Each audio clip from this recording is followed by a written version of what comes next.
네, 브루노 마스, Count on Me 듣고 돌아왔습니다. 안녕하세요. 내 인생의 명작 김하준입니다. 네, 그렇습니다. 여행도 말이죠. 어떤 도시, 어떤 나라, 어떤 대륙을 집중적으로 보면 뭔가 여행하는 듯한 그런 기분이 듭니다. 역사 속의 한 장면에 내가 서 있는 것 같기도 하고 또 그 시대의 사람들, 건축물, 생활 방식 뭐 이런 거에 대해서 상상하고 이해하면서 지금의 우리 생활을 또 비교해 보기도 하죠. 그런데 유럽 8개국 패키지 투어, 뭐 동남아 일주, 네, 이런 패키지 있잖아요. 단기간에 몇 개의 나라를 도는 이런 무리한 일정, 뭐 아침 새벽에 6시에 막 출발해가지고 뭐 이탈리아 찍고 뭐 프랑스로 넘어가서 막 그런 일정 있었습니다. 네. 이게 단시간에 몇 개 나라를 도는 며칠 안에 이런 무리한 일정은 오히려 우리 감각을 더 둔하게 만드는 것 같아요. 제가 10여 년 전에 대학교 졸업하고인가 여기 미국에서 유럽으로 투어를 갔어요. 친구 한 명이랑 패키지로 갔단 말이에요. 좀 저렴하잖아요, 패키지가.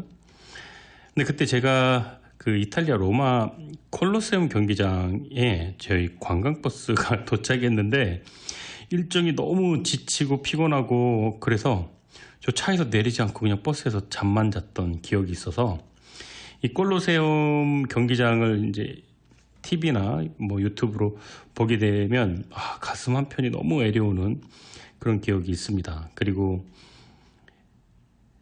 이제 정말 그 한 도시, 한 국가, 한 지역만 여행하자 이렇게 다짐하고 가고 했는데 여행도 다 때가 있는 것 같아요. 네.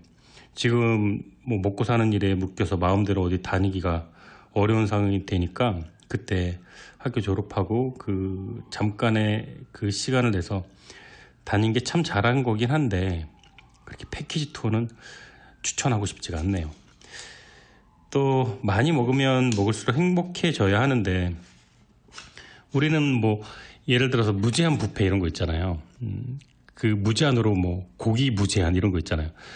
사실 고깃집에서 돈 주고 먹어도 돈이 없어서 고기를 못 먹는 경우는 없었던 것 같아요.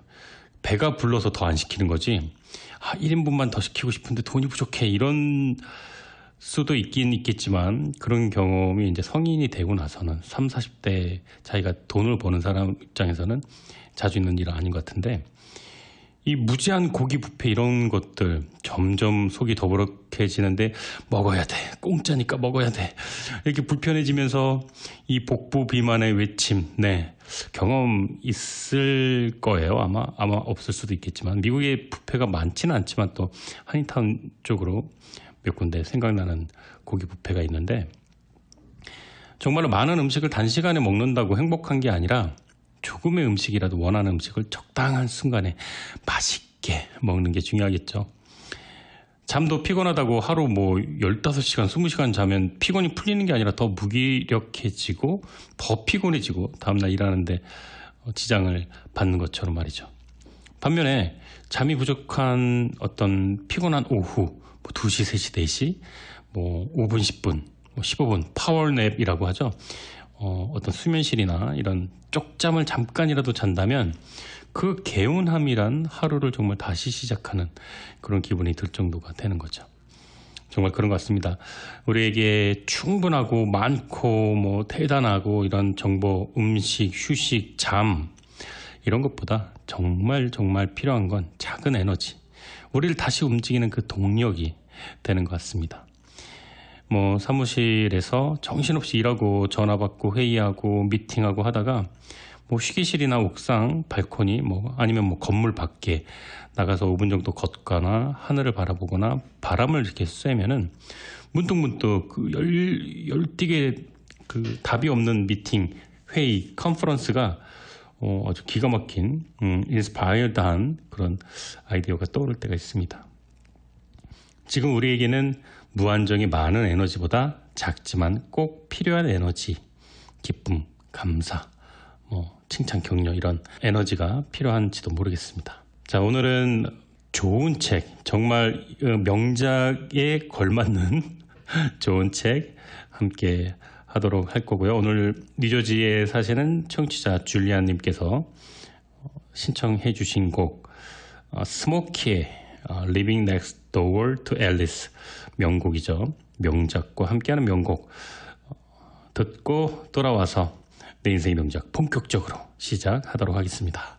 스모키 Living Next Door to Alice. 네, 오늘 내 인생의 명작에서 소개해드릴 명작은요, 한국이 낳은 대단한 석학이죠. 케임브리지 대학교 경제학 교수, 영국 최고의 명문대죠. 세계적인 경제학자이자 존경받는 석학, 이름도 너무 멋있죠.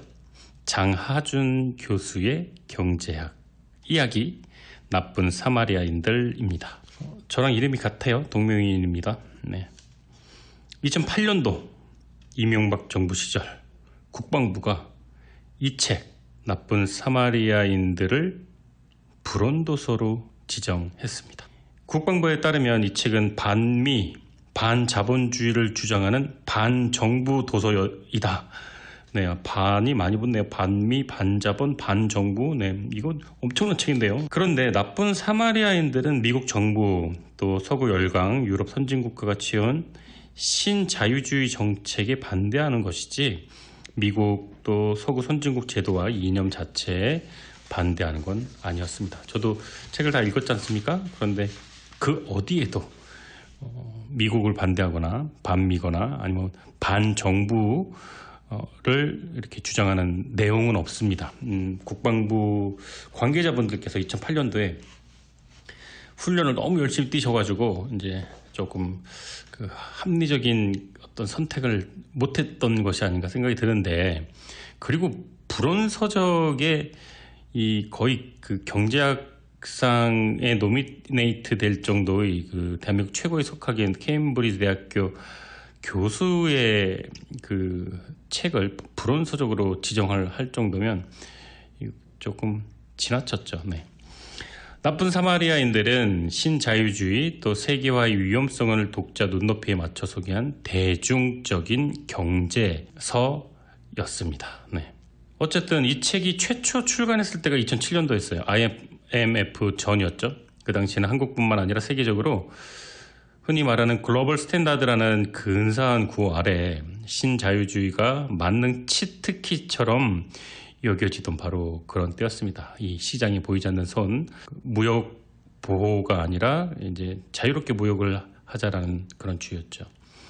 나쁜 사마리아인들은 이런 조류에 역행해서 당시 대세라고 여겨지던 신자유주의 이론과 정책을 정면 비판합니다. 그리고 2008년 세계 금융위기 이전에 신자유주의적 정책이 계속 유지된다면 대규모 경제위기, 나가서 2차 대공황이 발생할지도 모른다고 저자 장하준이 경고했습니다. 안타깝고 거짓말 같게도 그 예언은 정확하게 맞아떨어졌고요. 결과론적이기는 하지만 당시 정책 기반자들, 경제 정책을 좌지우지하고 제게 돈줄을 쥐고 있던 자본가 그룹이 이 책을 미리 읽고 대비했다면 어땠을까? 네, 이런 생각도 해봅니다. 자, 어쨌든 그래서 10년이 지난 오늘 상황은 어떤가요? 장하준 교수는 특별판 서문에서 이 책 신자유주의는 아직도 세계를 지배하고 있다. 또 대한민국 역시 신자유주의의 희생자이다. 그리고 그 후유증에 시달린다. 다시 말해 세계 경제에서 부자 나라와 가난한 나라의 관계는 10여 년 전과 전혀 다르지 않다. 한국도 마찬가지다. 한국 사회도 부자와 가난한 자의 관계 역시 더욱더 심화되고 악화되고 있다. 신자유주의라는 미명 아래 부자 나라들이 가난한 나라들에게 강요했던 일들이 한국 사회 내에서도 여전히 반복되고 있다. 장하준 교수의 전작이 사다리 걷어차기라는 이 책을 집필하셨는데, 이 책도 비슷한 내용입니다. 먼저 올라간 자들이 후발 주자들을 자신들이 어떤 경제적인 성과를 추월하지 못하게 사다리를 걷어차서 못 올라가게 하는 거죠. 본인들은 이제 올라갔다 이거죠. 그런데 사다리를 찼으니 본인들이 내려갈 수도 없게 된 그런 상황을 좀 약간 풍자한 겁니다. 자, 노래 듣고 돌아와서 장하준, 그는 누구인가? 그리고 내 인생의 명작 김하준과는 대체 무슨 관계인가? 네, 샅샅이 낱낱이 파헤쳐 보도록 하겠습니다. Velvet Moon Orchid. 이 책의 저자 장하준은 집안이 소위 엘리트 명문가입니다. 그냥 뭐 잘 살고 부유하고 뭐 판검사, 의사 이게 아니라 의식이 있는 그런 조상과 인맥이 있습니다. 할아버지 장병상은 독립운동가입니다. 상하이 임시정부에서 활동했고요. 아버지 장재식은 서울대 법대 졸업하고 삼선 의원을 지냈고 김대중 정부 시절 산업자원부, 지금 현재는 지식경제부죠, 장관을 역임했습니다. 어머니 최우숙 여사는 경기여고 연세대 영문과 졸업하고 고등학교 교사를 했습니다. 또 고려대 경영학과 교수 장하성, 또 여성가족부 장관 장하진은 사촌입니다. 동생 장하석 역시 수재인데 16살에 이제 장하석은 미국으로 갔어요. 장하준 교수는 영국으로 가고, 그래서 캘리포니아 공대에 물리학 철학을 공부하고 스탠퍼드에서 박사학위 받았습니다. 그리고 또 미국에서 영국으로 갔어요. 그래서 28살에 본인 형은 26살에 교수가 됐는데 28살에 런던 대학교 교수가 됩니다. 그리고 2010년 9월부터는요. 케임브리지 대학, 우리 장하준 교수가 있는 케임브리지 대학 석좌 교수로 재직 중인데, 이제 형보다 진급이 빨랐어요. 석좌 교수. 한국인으로 최초로 석좌 교수가 됐다고 해요. 장하석입니다. 장하준 씨의 동생. 또 두 형제가 나란히 케임브리지 대학교 교수가 된 것도 처음이고요. 저자 장하준은 영국에서 공부한 지 4년 만에 교수가 됐다 그래요. 엄청나죠? 박사학위를 받기도 전 27살 때 교수가 됐는데, 인터뷰에서 이런 말을 했다 그래요. 저자가. 경제 발전론을 전공한 교수가 다른 데로 옮기는 바람에 기회가 왔다. 운이 좋았다. 네, 아주 세련되게 겸손하시죠. 네, 그런 것 같아요. 한국인 특징일 수도 있는데, 어떤 상 받거나 뭐 성과를 이룬 다음에 운이 좋았습니다. 마침 그 자리가 비었습니다. 이런 말 많이 하죠. 손흥민 선수가 프리미어리그 푸스카상 받았죠. 최고의 골. 그때 동료들의 도움이라 그랬고, 요번에는 골든부츠 프리미어리그 23골로 머메 살라랑 같이 공동 수상했는데, 그때도 팀보다 위대한 것은 없다 이렇게 했는데, 아주 세련됩니다. 네. 그동안 고생했던 나에게 어깨를 두들겨 주고 싶다 이렇게 말을 할 수도 있을 텐데, 그러니까 본인보다 팀을 더 먼저 생각하는 인터뷰. 또 장하준 교수도 그랬어요. 경제발전 전공한 교수가 다른 곳으로 옮기는 바람에 운 좋게 기회가 왔다. 운 좋게 기회가 27살짜리한테 왜 왔겠습니까? 준비가 잘 되어 있으니까 왔겠죠. 2002년도에는 앞서 말씀드린 것처럼 사다리 걷어차기라는 책을 출간했는데, 그 책으로 2003년도에 미르달 상을 받았는데, 이 미르달 상은요, 유럽 정치진보학회에서 1년간 출간된 서적 중 가장 뛰어난 책에게 주는 상이라고 합니다. 또 사다리를 타고 올라간 사람이 또 후발주자를 못 올라가게 한다는 내용의 책인데, 사다리 걷어차기, 보호무역을 통해 발전한 선진국이 자기들은 관세랑 보호무역으로 안전하게 경제발전을 이루어 놓고 개발도상국에겐 자유무역을 강조하는 이 위선적인 행태를 비판한 책입니다. 장하준 교수는 2005년도에 레온티에프 상을 수상했는데요. 이 상은 미국 타프츠대 1973년 노벨 경제학상을 탄 바실레이 레온티에프를 추모하기 위해 2000년에 제정됐는데, 저자는 세계화에 대한 비판적 연구로 개발경제학의 지평을 넓힌 공로를 인정받아 상을 받은 겁니다. 또 아주 재밌는 이력이 있어요. 장하준 교수는 케임브리지 대학에 재직하면서 모교인 서울대 교수직에 3번이나 지원했는데 매번 임용 탈락했습니다. 대단하죠. 케임브리지대도 서울대를 뚫을 수가 없네요. 이유는 2가지입니다. 왜 탈락했느냐? 서울대 경제학부가 미국 유학파를 우선시한다는 것, 그리고 주류 경제학자를 선호한다는 것입니다.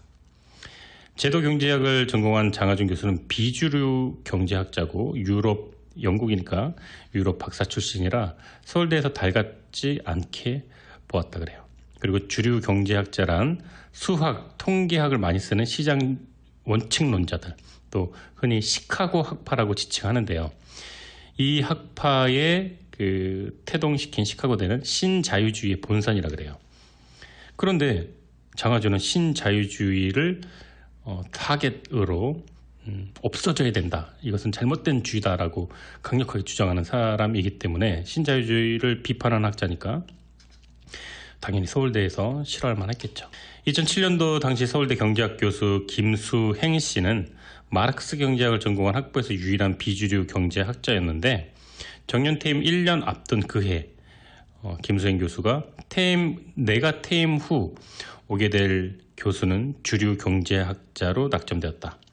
아무리 신자유주의 주류 경제학의 시대라고 하지만 33명의 교수가 다 주류 경제학자라는 것이 참담하다. 32명의 주류 경제학자와 1명의 비주류 경제학자인 김수행 교수였는데 김수행 교수가 은퇴하면서 다시 33대 0의 비율이 되었다고 합니다. 김수행 교수는 제자이자 또 케인즈주의자인 장하준 케임브리지대 교수가 우리 학교에 왔으면 하고 바랬다고 합니다. 아마 서울대학교의 그 기조가 변하지 않는 한 케임브리지 대학교의 석좌 교수를 한들 경제학과에서 장하준 교수를 서울대에서 임용시킬 일은 없을 것 같다라는 씁쓸함을 내비쳤다고 합니다. 노래 듣고 돌아올게요. Let me be there, 올리비아 뉴튼 존. 자, 한편 한겨레 신문 곽종수 기자는 서울대가 장하준 교수를 탈락시킨 데 대한 다음과 같은 말을 합니다. 서울대는 더 나은 후보를 선택했을 뿐이라 설명하지만 실제 주류 경제학자들이 비주류인 장 교수에게 자격 미달이라며 퇴짜를 놓았다는 시각이 지배적이다. 장 교수는 당시 케임브리지대 교수로 재직하고 있었다. 전 세계 대학 순위 10위 안에 드는 최고 세계의 명문대의 교수를 전 세계 대학 순위권 100위 안에도 들지 못하는 서울대 교수들이 자격 미달이라고 내친 것은 놀랄만한 지적 자신감이다. 훗날에 서울대 총장이 된 정운찬 교수도 당시 학문적 다양성을 위해 장 교수 임용을 지지했지만 본인 힘으로는 역부족이었다고 한다. 장하준 교수는 주류 경제학에서 흔히 사용하는 수학, 통계학을 동원한 난해한 경제 이론이 아니라 각국의 역사, 사회구조를 바탕으로 현실적인 경제 논리를 전개해 나갑니다. 실제로 이 책을 보면 숫자가 없어요. 너무 좋았어요. 저도 뭐 도표, 차트, 뭐 이런 거, 그래프 이런 경제학의 어떤 아주 골치 지끈지끈거리는 그런 걱정했었는데 전혀 차트가 안 나옵니다. 숫자가 안 나와요. 행복했습니다. 이는 어린 시절부터 길러온 그의 인문사회적인 소양과 또 전공인 제도경제학에 기인한 바가 큰데요. 원광대 교수 조용헌에 의하면 장하준은 홍익초등학교 시절부터 군의 홍익대 도서관을 자주 방문했는데 역사, 과학, 인문학 워낙에 책을 많이 빌려서 도서관 직원이 그의 아버지가 심부름 시킨 거라고 착각했다 그럽니다. 또 그 본인 전공인 제도경제학은 한 나라의 경제 성장을 분석하는 데 있어서 정치 사회적 제도와 환경을 중시하는데 그 때문에 장하준 교수의 경제 담론은 역사적 사례가 풍부하고 글 전달력이 탁월해서 또 쉽고 재밌게 읽히는데요. 실제로 인터뷰나 이렇게 칼럼, 기고문을 보거나 아니면 이제 유튜브 인터뷰 영상 같은 거 보면 발병가세요. 말도 정말 재밌게 잘하시고 논리 전개도 분명하시고 그 유흥준 교수를 보면서 제가 참 그런 걸 많이 느껴서 말을 참 맛있게 한다, 기가 막히게 한다, 건축까지만. 그러니까 책에 그게 그대로 나오거든요. 책이 술술 읽힙니다. 그런데 많은 다독을 통해서 좋은 글씨와 좋은 내용을 또 이렇게 얻은 게 아닌가 생각드는데 장하준 교수도 어릴 때부터 책을 참 많이 읽었다 그래요. 확실히 어릴 때 책 사랑하고 역사, 뭐 정치, 경제 이런 다양한 책들을 인문학적인 읽은 사람은 글에 힘이 실려 있다는 걸 알 수가 있는 것 같아요. 또 본인 이 장하준 교수 책이 베스트셀러가 된 이유는 케임브리지 대학교, 서울대학교, 하버드 대학교 유명한 대학교 교수가 쓴 책이 다 최고의 베스트셀러가 되진 않잖아요. 근데 이 장하준 교수의 책이 베스트셀러가 된 건 약자를 배려한 경제학 이야기 때문이 아닌가 싶습니다. 자유시장 정책으로 부자가 된 나라는 거의 없다. 저자는 말합니다. 아프리카는 저개발 국가다. 그것은 숙명이 아니다. 부자는 더 부자가 되고 가난한 자는 더 가난하게 되는 것이 이 세상의 원리는 아니다. 저자가 한 말입니다. 장하준 교수가. 미국 경영자들은 보수를 너무 많이 만든다. 가난한 나라 사람들이 부자 나라 사람들보다 기업가 정신이 더 투철하다. 뭐 이런 얘기들을 많이 해요. 약자에 대한 배려, 또 강자의 횡포에 대한 분노가 저자는 가지고 있습니다. 또 좀 심하게는 이렇게 되겠어요. 선진국들이 개발도상국의 성장을 막는 행태를 보면 원자폭탄으로 날려버리고 싶은 마음이 들기도 한다. 이런 말까지 했어요. 과격하네요. 불의에 저항하는 고발성 글은 독자의 공분과 지적 자각을 일으켜서 큰 호응을 얻기도 했고요. 또 반대파에게는 반발을 불러일으키기도 했습니다. 이념 전쟁을 불러일으키기도 했고 비평을 듣기도 했고 학문적 성과와 경제학자로서 어떤 이념을 정리한 걸 보면 뭐 진보 보수 이전에 뭐 대중 사람 약자 편에 서서 가슴으로 써 내려간 그런 책들이다. 또 경제서이지만 역사 철학서이기도 하다. 이런 생각이 듭니다. 서구 열광들 주류 사회의 한 획을 긋고 있는 현재 진행형인 한국에 나온 세계적인 경제학자 장하준. 네, 이름도 아주 좋네요. 나쁜 사마리아인들 함께하고 계십니다. 노래 듣고 돌아올게요. Be Your Light Cleaner, Ed Mills가 부릅니다. 네, 여러분은 지금 매주 토요일 저녁 10시부터 12시까지 진행되는 내 인생의 명작 1부 청취하고 계십니다. 오늘 내 인생의 명작 주제는요. 장하준 케임브리지 대학 교수의 경제학과 교수의 나쁜 사마리아인들입니다. 자, 1부 여기서 마치고요. 저는 11시에 잠시 후 2부로 돌아오도록 하겠습니다. 1부 마지막 곡 두 곡이 있는데요. 캐롤 킹의 It's Too Late, 그 다음에 Ed Sheeran Dive. 네, 이 두 곡 들으시고요. 저는 2부 11시에 내 인생의 명작, 자, 나쁜 사마리아인들, 그 다음 이야기가 많이 궁금하시죠? 이제 본문 중요 내용들 소개해 드릴 거고, 제가 이 책을 선택할 수밖에 없었던 그런 부분이 나오는데 정말 아직도 이따가 소개해 드릴 생각하니까 막 설레고 막 그렇습니다. 자, 노래 두 곡 들으시고요. 저는 잠시 후에 2부로 돌아오도록 하겠습니다. 네, 매주 토요일 오후 10시부터 12시까지 2시간 동안 진행되는 내 인생의 명작 2부의 문이 활짝 열렸습니다. 사연 보내주실 분은요. 방송국 카톡 혹은 제 이메일 am1660h gmail, 그리고 베이사이드 방송국으로 손편지 보내주시면 됩니다. 저는 김하준이라고 하고요. 시간대가 제가 5시, 7시 방송하다가 이렇게 야심한 자정 무렵에 옮겼는데 좀 낯설 수도 있을 텐데요. 저도 새로운 청취자분들 만난다고 생각하니까 설레입니다. 좋은 책 한 권을 주말 저녁 시간에 이렇게 듣는다고 생각하시면 도움이 되지 않을까, 마음의 양식이 되지 않을까 생각합니다. 오늘 명작 주제 장하준 교수의 나쁜 사마리아인들, 이 책 3장 본문을 보면은요. 이런 대목이 나와요. 이 책은 오래전에 좀 됐어요. 한 5, 6년 된 것 같아요. 책장에 꽂아 두었는데 한 1, 2주 전 일요일 오후 잠깐의 낮잠을 자고 우연히 멍하니 책장을 제가 바라봤어요. 이 책 나쁜 사마리아인들이라는 책을 제가 꺼내들었어요. 그래서 그냥 중간부터 보기 시작한 게 3장 본문인데 그 내용 때문에 제가 오늘 이렇게 소개를 드리고 있는 것. 제가 받은 감동, 제가 받은 느낌을 여러분과 나누고 싶어서 그 책 본문 내용을 그대로 여러분께 전해드리도록 하겠습니다. 책 본문 내용 함께 해볼게요. 내게는 6살 난 아들이 있다. 이름은 진규다. 아들은 나에게 의존해 생활하고 있지만 스스로 생활비를 벌 충분한 능력이 있다.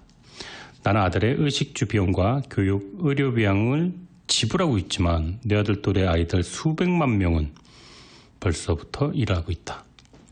18세기에 살았던 다니엘 디퍼는 아이들은 4살 때부터 생활비를 벌 수 있다 주장했다. 일을 하면 진규의 인성개발에도 도움되고 가정, 경제도 훨씬 원활히 돌아갈 것이다. 아이는 지금 온실 속에서 살고 있기 때문에 돈 중요한 줄 모른다. 아이는 자기 엄마와 내가, 아빠가 저를 위해 노력하는 것에 대해 자신의 한가로운 생활을 보조하고 자신을 가혹한 현실로부터 보호해주는 것에 대해 전혀 고마움을 모른다. 아이는 과잉 보호를 받고 있으니 좀 더 생산적인 인간이 될 수 있도록 경쟁에 노출시켜야 한다. 아이가 경쟁에 더 많이 그리고 더 빨리 노출될수록 미래 아이의 발전에는 더 많은 도움이 될 것이고, 아이는 힘든 일을 감당할 수 있는 정신력을 갖추게 될 것이다. 나는 아이를 학교에 보내지 말고 일을 하게 해야 한다, 이런 주장을 한다. 아이에게 더 많은 직업 선택의 기회를 주기 위해서 아동노동이 합법적이거나 최소한 묵인이 되는 나라로 이주를 생각해 보기도 한다. 자, 내 귀에는 여러분이 나를 보고 미친 사람이라고 욕하는 소리가 들리기 시작한다. 내가 생각이 짧다고, 아주 매정한 아빠라고. 여러분은 나에게 아이를 보호하고 양육해야 한다고 말할 것이다. 내가 6살 먹은 아이를 노동시장으로 몰아넣는다면 아이는 약삭 빠른 구두닦이 소년이 될 수도 있고 돈 잘 버는 행상이 될 수도 있다. 하지만 절대 뇌수술 전문의나 핵물리학자가 되거나 판검사가 되는 일은 결코 없을 것이다. 만일 아이가 그런 직업을 가지려면 내가 앞으로 적어도 10년 넘는 세월 동안 보호와 투자를 해야 할 것이다.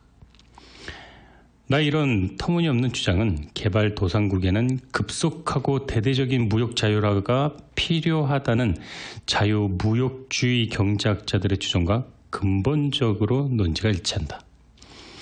지금 당장 개발도상국들은 많은 경쟁에 자유무역주의에 노출시켜야 한다고 주장한다.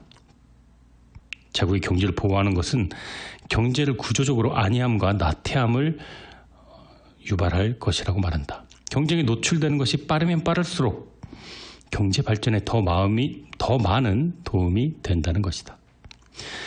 그러나 동기부여 외에도 주목해야 될 것이 있다. 그것은 바로 능력이다.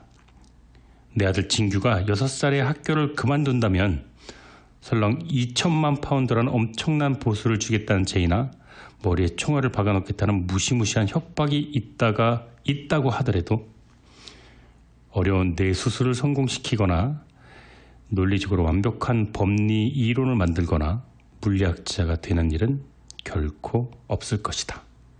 자, 이것이 신자유주의 그리고 자유무역주의를 옹호하는 서구 열강들의 경제학자들의 주장을 나의 아들을 빗대어 이야기해 본 것이다. 내 책 본문 내용 소개해 드리도록 하겠습니다. 자, 그리고 잠시 광고 말씀드리자면요. 6월 25일 토요일 저녁 7시에 뉴저지 레오니아에서 명작 북 콘서트가 열려요. 그러니까 그동안 제가 아마추어 오케스트라 밴드에 있는데 아베크라고, 거기서 바이올린, 기타, 피아노, 첼로, 클라리넷, 플룻 이런 악기와 함께 작은 연주를 하게 되고, 또 스몰 스피치도 하게 돼요. 세바시처럼 어떤 주제로 발렌티어 연설하시는 분들이 또 지원을 해주셔서 또 각자의 주제로 또 연설도 하게 되고, 우리 상반기 5월달, 6월달 내 인생의 명작에서 소개됐던 책들의 중요 문구들, 좋은 표현들도 또 낭독하는 시간을 갖도록 합니다.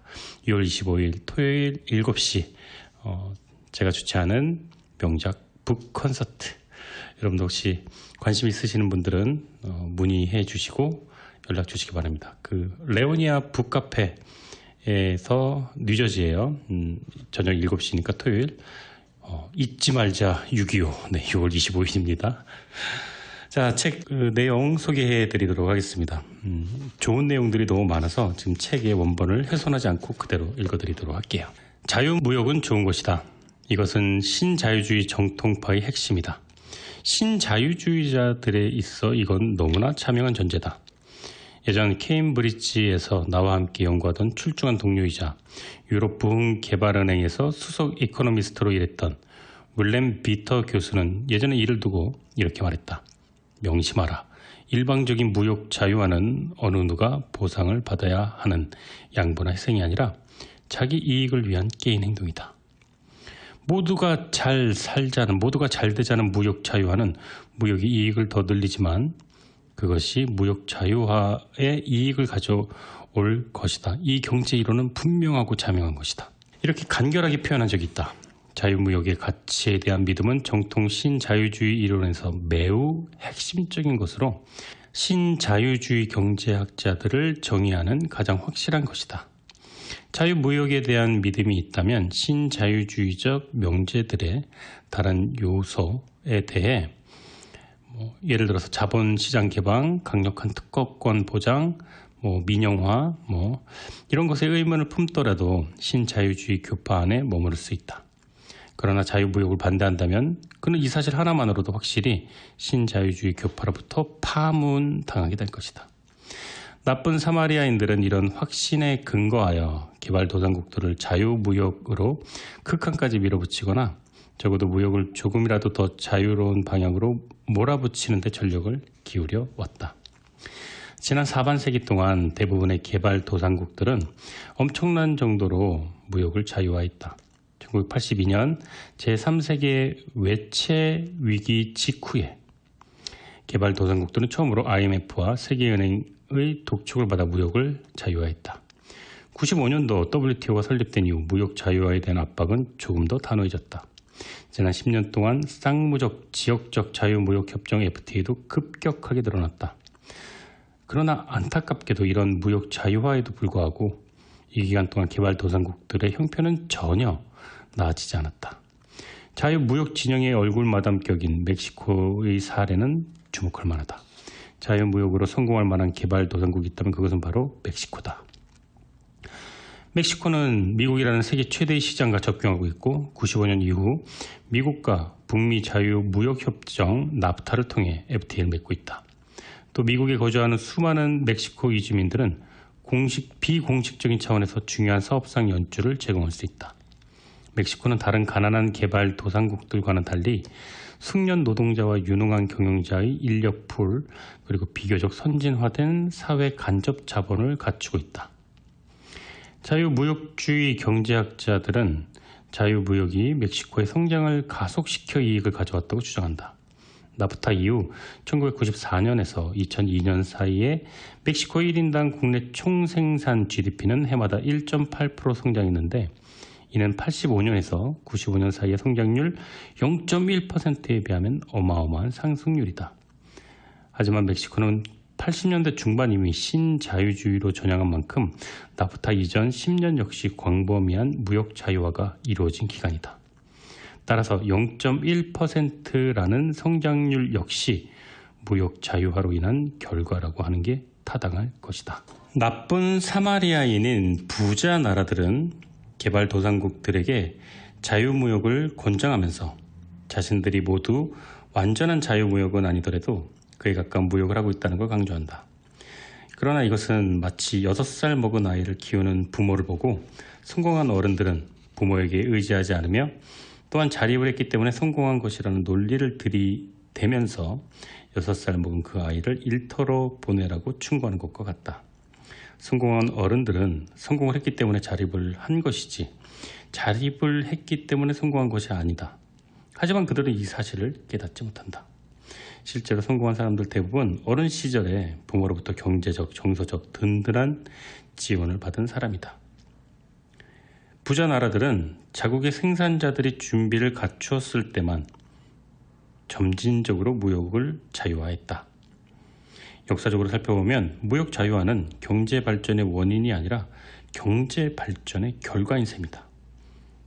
항상 그런 것은 아니지만 무역이 단기적으로는 최상의 무역 정책이 되는 경우가 있다. 자유무역이 그 나라의 현재 소비를 극대화할 가능성이 높기 때문이다. 그러나 무역 자유화는 결코 경제 발전을 위해 최선의 방법은 아니다. 자유무역은 단적으로 말해 개발도상국들이 생산성 증대 효과가 낮고 따라서 생활 수준 향상 효과도 낮은 부분들에 집중하도록 만들기 쉬운 정책이다. 그렇기 때문에 자유무역을 통해 성공을 거두는 나라들은 거의 드물고 성공한 나라들의 대부분은 정도의 차이는 있지만 한결같이 유치 산업 보호 정책을 사용해온 나라들이다. 가난한 나라들은 경제 발전의 취약에서 비롯된 낮은 소득 때문에 자국의 미래를 결정하는 데 있어 구사할 수 있는 자유를 크게 제약받는다. 따라서 자유무역 정책은 역설적으로 그 정책을 실행에 옮기는 개발도상국들의 자유를 축소시키는 것이다. 네, 여기서요, 이 나쁜 사마리아인들은 무슨 뜻일까? 우선은 그 나쁜 사마리아인들의 어떤 어원에 대해서 설명을 좀 해드리고 넘어가는 게 좋을 것 같습니다. 자, 착한 사마리아인들의 유래는요, 한 유대인이 예루살렘의 한 지역으로 향하던 중 강도를 만나 본인이 입고 있던 옷을 모두 빼앗기고 강도들에게 맞아 위태로운 상태가 되었습니다. 그 유태인이 쓰러져 있던 길에 한 유태인 제사장이 지나가다가 그를 발견했지만 그냥 지나쳐 버렸고, 레위인도 지나가다가 그를 발견했지만 못 본 채 피했습니다.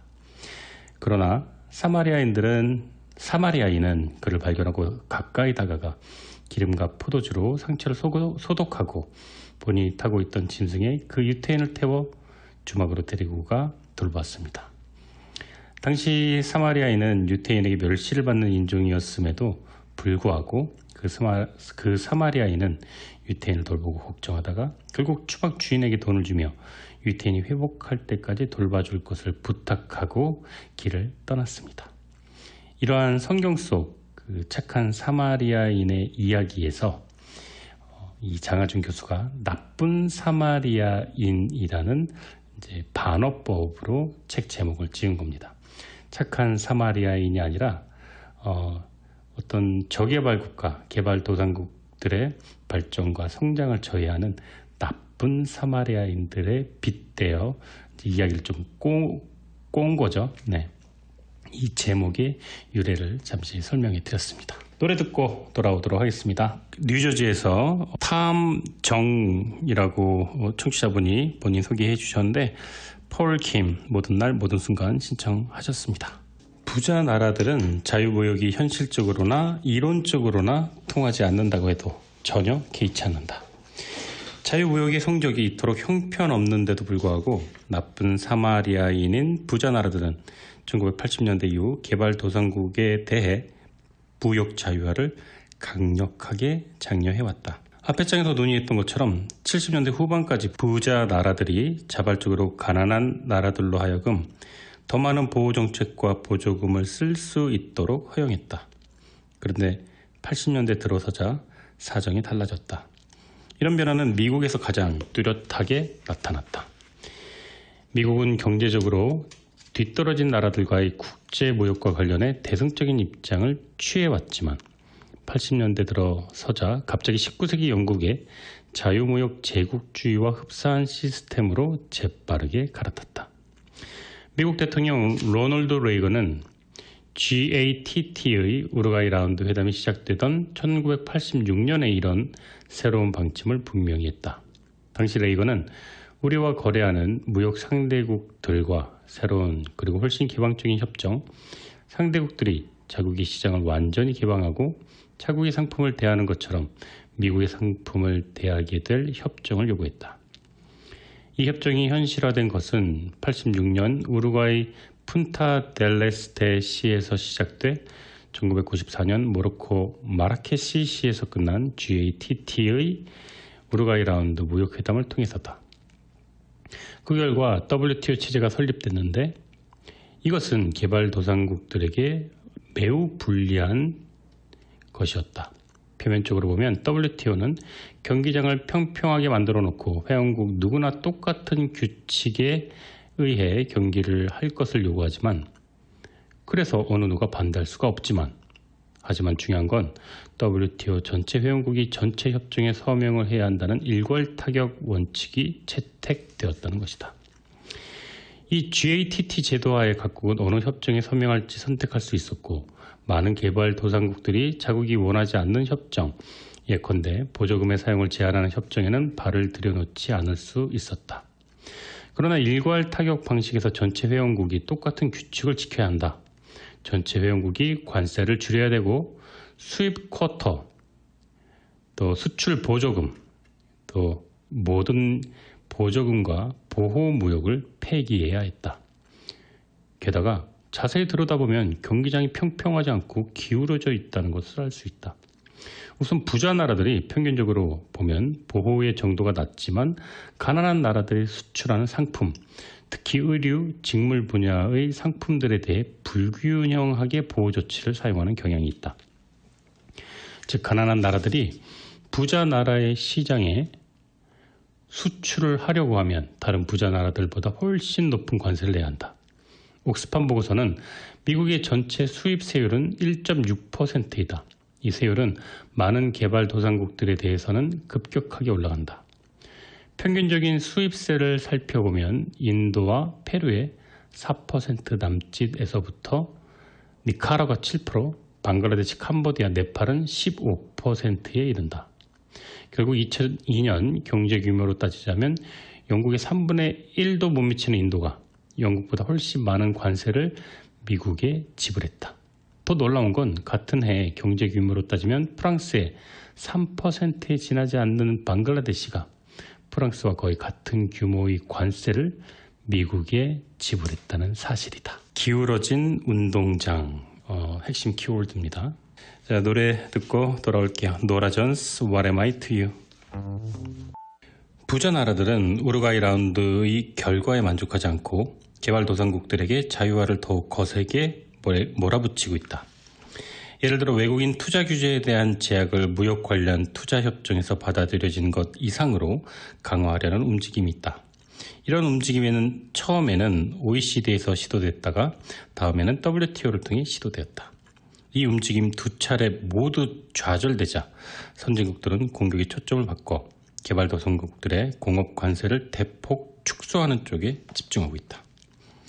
비농산물 시장 접근 NAMA라고 불리는 이 제안은 2001년 WTO 강요회의에 제기되었다. 처음으로. 이 제안은 2002년 12월 미국 정부가 2015년까지 모든 공업 관세를 철폐하자는 제안으로 판을 키워놓으면서 결정적인 동력을 얻었다. 여러 가지 제안들이 부상하고 있지만 비농산물 시장 접근 협상이 부자 나라들이 마음먹은 대로 진행된다면 개발도상국들의 관세 상한선은 현재 10%에서 70%가 5에서 10%로 떨어질 수 있다. 이런 관세율은 19세기, 20세기 초 약소국들이 관세 자주권을 박탈당하는 상태에서 보통 5% 미만의 낮은 관세를 획일적으로 수용하지 않을 수 없었던 불평등 조약의 시기 이후에는 볼 수가 없던 매우 낮은 수준의 관세다. 관세가 없으면 가난한 국가들은 버틸 재간이 없다. 부자 나라들은 개발도상국들이 공업 관세를 인하하는 데 대한 보상으로 자국의 농업 관세와 보자금을 낮춰 가난한 나라들의 수출 증대를 돕겠다고 약속하지만 자유무역 이론에 따르면 일방적인 무역 자유화에 자체적인 보상이 따르기 마련이지만 이런 식의 공업과 농업 맞바꾸기 방식을 윈윈 거래라 선전하고 있을 뿐이다. 하지만 그것은 잘못된 것이다. 이 제안은 2005년 12월 WTO 홍콩 강요회의에 협의되었지만 합의가 이루어지지 않아 여름까지 연장되고 지금 현재는 중지되어 있는 상태다. 인도 상공부 장관인 카말 나스는 이 협상을 사람으로 치면 중환자실과 화장터 중간쯤 되는 것이라고 표현한 것으로 유명하다. 부자 나라들은 개발도상국들이 충분한 공업 관세 축소를 제시하지 않는다고 했고 개발도상국들은 부자 나라들이 농업 관세와 보조금 분야의 충분한 감축은 제시하지 않으면서 지나치게 급격한 공업 관세 축소를 요구하고 있다고 주장한다. 이 협상은 현재 중단되었다. 그렇지만 전통적으로 WTO를 비판해왔던 사람들을 포함해 많은 이들이 근본적으로 이 공업과 농업 맞바꾸기 방식을 꽤 긍정적으로 보고 있다. 단기적으로 볼 때 부자 나라의 농산물 시장에 대한 개방 확대로 이익을 보는 개발도상국이 있을 수도 있다. 하지만 이러한 개발도상국은 얼마 되지 않는다. 많은 개발도상국들이 사실상 순수한 농산물 수입국이므로 이런 조치를 통해 이익을 얻을 가능성은 거의 없다. 부자 나라들이 대대적으로 보조금 지원을 하고 있는 농산물을 수입하고 있는 형편이라면 개발도상국들은 이 조치 때문에 오히려 손해를 입을 수 있다. 이 보조금이 폐지되면 개발도상국들의 수입 비용이 늘어나게 되기 때문이다. 지금으로서는 믿기 어렵겠지만 한때 북한은 남한보다 더 부유했었다. 일본은 1910년부터 45년까지 한반도를 지배하는 동안 북한 지역의 공업 발전에 주력했다. 북한이 중국과 가까울 뿐만 아니라 광산자원, 그중에 특히 석탄이 풍부한 곳이기 때문에 일본 식민 통치자들에게는 중국을 차지하라는 제국주의적인 야심을 펼칠 수 있는 이상적인 근거지였기 때문이다. 일본이 한반도에서 물러난 뒤에도 북한은 1960년대까지 이미 확보하고 있던 식민지 공업 유산 덕분에 남한에 대해 경제적인 우위를 유지할 수 있었다. 현재 남한은 세계에서도 손꼽히는 공업 강국이 되었지만 북한은 가난에 시달리고 있다. 남한은 외부 세계와 공격적으로 교역에 나서고 외국 기술을 적극적으로 흡수했지만 북한은 자급자족의 방침을 따랐기 때문이다. 남한은 무역을 통해 선진 기술에 대해서 배우고 선진 기술을 사들이는 데 필요한 외화를 벌어들였다. 북한도 나름대로 몇 가지 기술적인 업적을 이루어냈다.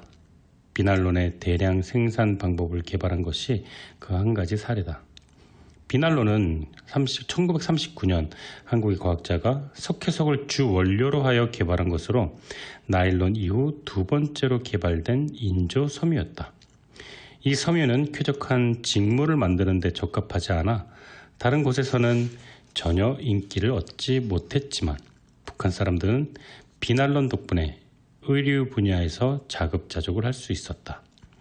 그러나 개발도상국들이 선진 기술을 지속적으로 수입하지 않고 혼자 자체적으로 물건을 개발하는 데에는 한계가 있다.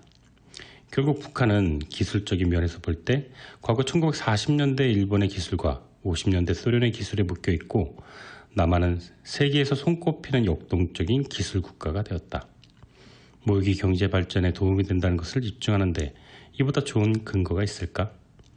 결론적으로 말해 경제 발전은 선진 기술을 습득하고 숙달하는 것과 관련이 있다. 물론 이론적으로는 한 나라가 자체적으로 기술을 개발할 수 있다. 북한 사례에서 보았듯이 이런 기술 자급자족 전략은 곧 벽에 부딪히게 된다. 그래서 경제발전에 성공한 나라들의 사례에서는 하나같이 선진적인 외국의 기술을 습득하고 숙달하기 위한 진지한 노력이 돋보인다. 그러나 선진국에서 기술을 수입하려면 개발도상국들은 직접적인 방식으로든 간접적인 방식으로든 해당 기술의 구매에 필요한 외화를 가지고 있어야 한다. 그리고 여기 필요한 외화는 부자 나라들의 선물 형태로 제공될 수도 있지만 대부분 수출을 통해 벌어들여야 한다. 그래서 무역이 없이는 기술 발전이 있을 수가 없고 기술 발전이 없으면 경제 발전 또한 있을 수 없다. 하지만 무역이 경제 발전에 필수적이라는 논리와 자유무역이 경제 발전에 가장 좋다라는 것, 이것은 나쁜 사마리인들의 논리 사이에 아주 큰 차이가 있다. 자유무역주의 경제학자들은 반대론자들의 길을 걷기 위해 자유무역에 반대하는 사람들은 진보에 반대하는 사람이라고 암시하는 교묘한 속임수를 지속적으로 사용해 왔다. 한국의 사례에서 볼 수 있듯이 자유무역을 해야만 국제무역에 적극적으로 참여할 수 있는 건 아니다. 만일 유치산업을 장려하지 않고 자유무역주의를 추구했다면 한국은 지금과 같은 중요한 무역국가가 되지 못하고 아직 1960년대 주된 수출 품목이었던 텅스텐, 원강, 생선, 해초의 원료들이나 직물, 가발 같은 낮은 기술, 낮은 가격의 상품을 수출하고 있을 것이다. 만일 1960년대부터 자유무역 정책을 견지했다면 한국 사람들은 아직도 누가 어떤 머리털을 손에 넣느냐를 놓고 다투고 있을 것이다. 한국의 성공 비결은 새로운 유치산업이 발전하여 노련해지고 국제 경쟁력을 가지게 됨에 따라 보호하는 분야를 끊임없이 바꾸어가면서 보호와 개방무역 정책을 적절히 섞은 데 있다. 이건 그리 대단한 비결이 아니다. 앞장에서 언급했듯이 오늘날 부자 나라들 대부분이 부유해진 비결이며 최근 성공을 이룬 개발도상국들의 비결과 같은 것이다. 보호가 발전을 보증하는 것은 물론 아니지만, 하지만 보호가 없는 발전은 거의 불가능하다. 따라서 진심으로 개발도상국들이 무역을 통해 발전하도록 도우려 한다면 부자 나라들은 1950년대에서 1970년대 사이에 그들이 그랬던 것처럼 비대칭적인 보호주의를 용인하고 자국에 대한 보호의 수준을 개발 도상국들보다 훨씬 낮출 필요가 있다는 걸 인정해야 한다. 세계 무역체제는 개발 도상국들이 유치 산업을 장려하기 위해 필요한 도구들, 보호 관세, 보조금, 외국인 투자 규제 등 보다 자유롭게 사용할 수 있도록 허용함으로써 개발도상국들의 경제 발전 노력을 지원해야 한다. 그런데 오늘날의 세계 무역체제는 선진국들이 필요로 하는 분야에 보호와 보조금 사용을 더 쉽게 하도록 허용하고 있다. 세계 무역체제는 개발도상국들이 훨씬 절실하게 필요로 하는 분야에 보다 쉽게 보호와 보조금을 사용할 수 있도록 바뀌어야 한다. 이런 논의를 하는 데 있어 부자 나라들의 농산물 자유화에 대한 올바른 입장을 정립하는 게 특히나 중요하다. 부자 나라들이 농산물 보호 수준을 낮추는 것은 브라질, 아르헨티나 이런 몇몇 개발도상국에게만 도움이 될 뿐 대부분의 저개발 혹은 개발도상국 국가들에게 아무런 도움이 되지 못한다. 무엇보다 현재 부자 나라들이 요구하고 있는 것처럼 부유한 세계에서의 농산물 자유화를 개발도상국들의 유치산업 진흥수단의 사용에 대한 규제 강화를 조건으로 세워서는 안 된다. 경제 발전을 위해 국제무역이 중요하다는 건 아무리 강조해도 지나치지 않다. 그러나 경제 발전이라는 목표에 이르는 최선의 길은 자유무역이 아니다. 한 나라가 자유의 필요와 능력이 변화되는 정도에 어울리도록 조정된 보호와 보조금의 혼합정책을 꾸준히 사용할 때에만 무역은 그 나라 경제 발전에 도움이 된다. 무역은 자유무역주의 경제학자들에게 맡겨두기에는 경제 발전을 위해 정말로 너무나도 중요한 사안이다. 네, 매주 토요일 저녁 10시부터 12시까지 방송되는 좋은 책과 좋은 음악이 있는 곳 김하준의 내 인생의 명작입니다. 6월 25일 토요일 저녁 7시에는요. 뉴저지 레오니아 북카페에서 김하준의 내 인생의 명작 북 콘서트를 개최합니다. 아마추어 밴드와 그다음에 책 이야기, 그다음에 스몰 스피치 아주 흥미롭고 재밌는 책과 음악을 주제로 이야기를 나눠볼 예정입니다. 6월 25일 토요일 저녁 7시입니다. 자, 오늘 내 인생의 명작 주제는 장하준 케임브리지 대학 교수의 나쁜 사마리아인들이었습니다. 늦은 시간까지 함께해 주셔서 정말 고마웠습니다. 저는 다음 주 토요일 밤 10시에 다시 돌아오도록 하겠습니다. 지금까지 내 인생의 명작, 저는 김하준이었습니다. 오늘 끝까지 청취해 주셔서 감사하고요. 오늘 마지막 곡은 Songs of Strength, Saddleback Worship이 부르는 곡 마무리하고 저는 물러나도록 하겠습니다. 끝까지 청취해 주셔서 감사합니다.